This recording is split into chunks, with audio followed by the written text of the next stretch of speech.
Hello guys, this is Toshiba satellite C855. Now we want to change the keyboard.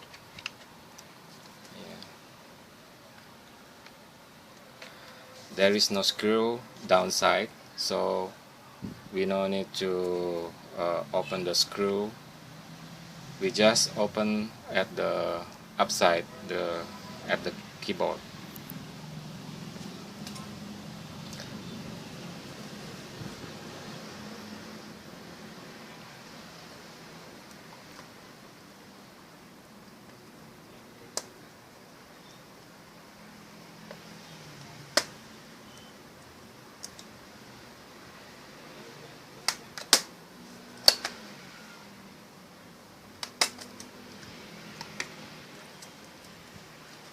See, there is no screw downside.